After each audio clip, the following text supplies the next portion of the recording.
Je vous salue tous dans le nom précieux de notre Seigneur Jésus-Christ. Bienvenue pour ce premier podcast Explorant la louange. Moi c'est Elisham Eman et c'est un grand honneur et joie de partager cette capsule 1 avec vous. Comme invité, nous avons Sylvain Frémont de Suisse.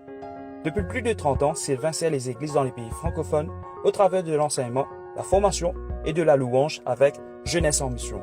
Il est l'auteur de 3 livres intitulés Vive la louange, Aimer Dieu et Revenir au cœur de l'adoration, publiés aux éditions Jeunesse en mission. Sylvain est également le compositeur d'une 50aine de chants de louange. Il a produit plus d'une 20aine de CD de louange en public, sous le titre Louange vivant. Bonjour Sylvain. Bonjour. Présentez-vous et votre rencontre avec Jésus-Christ.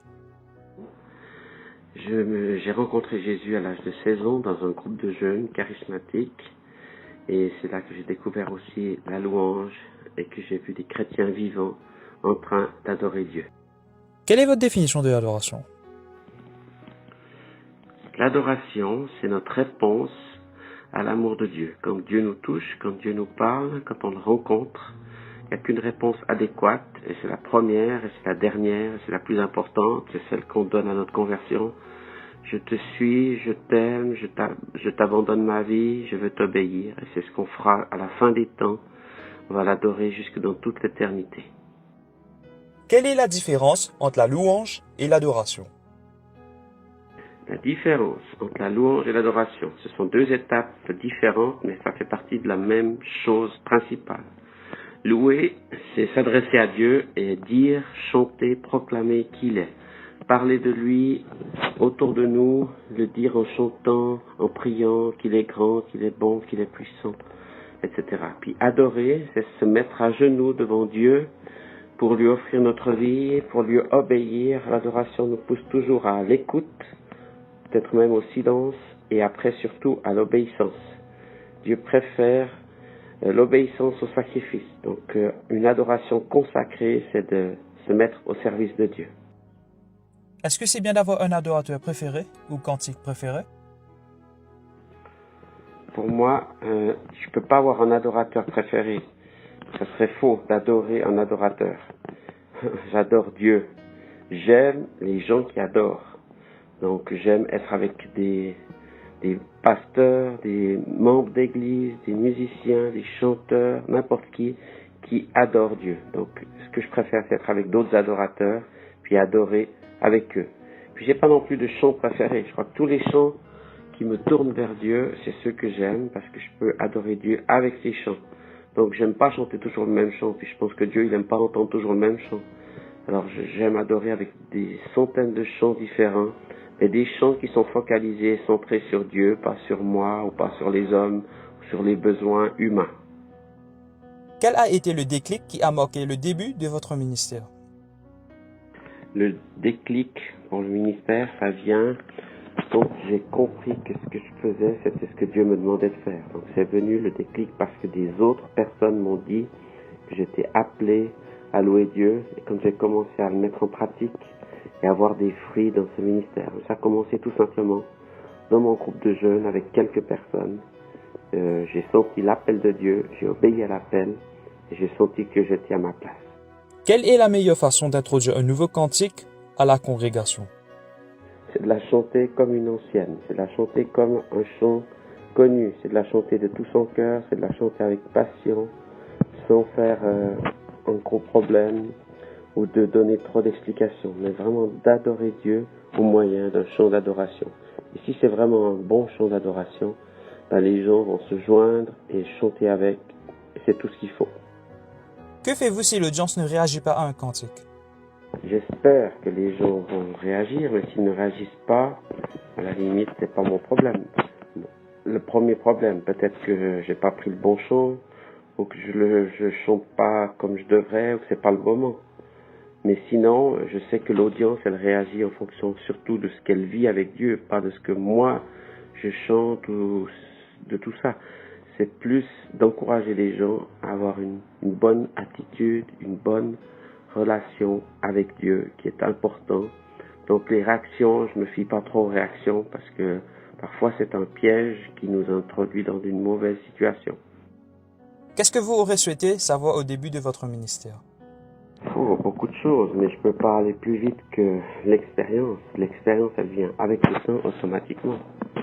Je crois que ce que j'ai compris assez vite et qui me semble important, c'est que j'ai besoin de conseils, j'ai besoin de conseillers, j'ai besoin de référents, j'ai besoin d'écouter les remarques des gens qui sont autour de moi, qui me disent si j'étais trop long, trop court, trop fort, trop vite, si j'ai fait les choses charnelles, humaines, à ma façon, ou si j'ai vraiment fait ce qui était juste.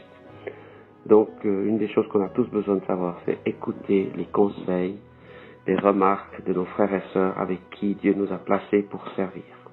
Pensez-vous que les répétitions sont importantes? Combien de temps passez-vous par mois dans les répétitions avec votre groupe et votre pratique personnelle? Bien sûr que les répétitions sont très importantes, la pratique personnelle aussi. Après, ça dépend tous de notre niveau. Donc, je pratique pour apprendre des chants nouveaux, je pratique dès que je dois jouer avec des musiciens ou qu'il y a un événement qui se présente devant moi, une soirée ou un culte. Donc, je répète en fonction du temps que je vais jouer. En général, je pratique jusqu'à ce que je sache le chant, je sache le jouer, le chanter correctement. Pour certaines personnes, ça peut être 10 minutes, pour d'autres, ça peut être 2 heures.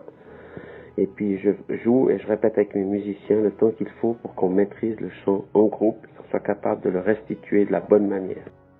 Quels sont les livres qui vous ont impacté? La Bible en premier. Ensuite, les livres de Merlin Carothers sur la louange. Et aussi les livres de Bob Sorge, Explorer l'adoration, Suivre le fleuve, sont des excellents livres. Face au mur de Don Potter, excellent livre. Puis plein d'autres livres de chrétiens qui sont pas forcément des livres sur la louange, mais des livres d'hommes et de femmes de Dieu qui aiment Dieu, qui veulent le connaître et qui veulent le suivre. Je crois qu'on ne doit pas se limiter juste à l'adoration.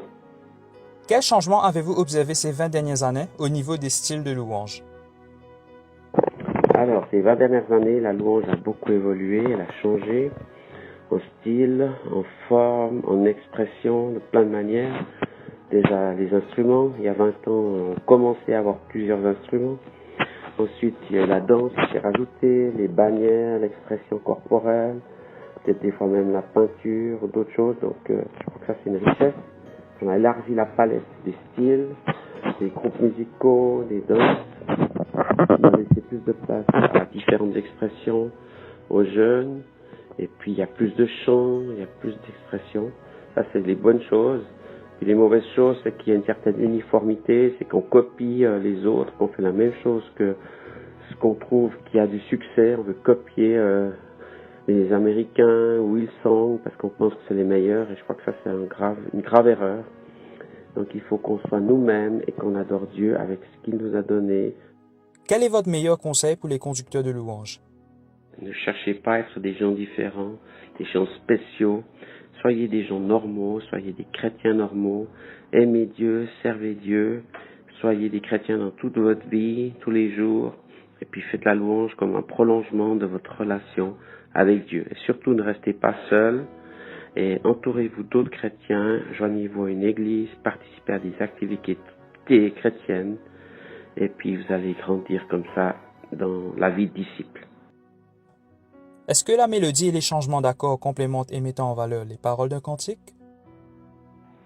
Alors, bien sûr, la mélodie, les accords mettent en valeur les paroles. Sinon, on ne chanterait pas, on ne jouerait pas. On aurait juste des textes à lire. On peut lire un texte aussi. C'est aussi une belle prière. Quand on lit la Bible, on loue, on adore avec certains textes. Mais bien sûr que la mélodie et les accords sont là, donnés par Dieu, comme un moyen pour mettre en valeur certains mots, certains rythmes, certaines choses qu'on prie, qu'on chante, et puis ça donne une expression à notre louange qui est encore plus forte et qui nous permet surtout de tous louer et adorer ensemble au même moment, de la même manière. Et ça, c'est cadeau. Quel est votre meilleur conseil pour quelqu'un qui veut joindre l'équipe de louange? Pour quelqu'un qui veut se joindre au groupe de louange, le plus important, c'est que les choses soient très claires et que le responsable de louange donne des principes clairs. Donc, est-ce que tu es appelé dans la louange?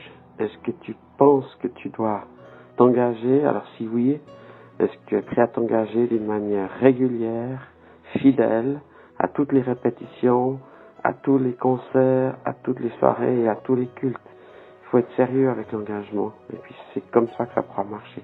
Mais c'est le responsable du groupe de louange qui doit donner les exigences, les attentes du groupe. Et celui qui s'engage, il doit savoir à quoi il s'engage. Et comme ça, il pourra porter du fruit dans la louange. Quel message pour ceux qui ont abandonné leur appel dans la louange? Écoutez ce que Dieu dit de vous. Et si c'est vraiment Dieu qui vous a appelé, si c'est le cas, mais je dirais comme le roi Ézéchias, il a dit à ses chantres, à ses lévites, dans 2 Chroniques 29, il leur a dit, ne soyez pas négligents, ne négligez pas l'appel. Dieu s'est pas trompé quand il vous a appelé. C'est le moment de revenir, de reprendre votre appel. Et peut-être que vous avez besoin de prières, de conseils spirituels. Donc approchez-vous d'un leader spirituel en qui vous avez confiance et demandez-lui de prier, de vous aider pour reprendre cette démarche et rentrer à nouveau dans votre appel. Parce que Dieu ne change pas d'avis et c'est pas fini à jamais. J'espère que vous avez été encouragés par cette capsule.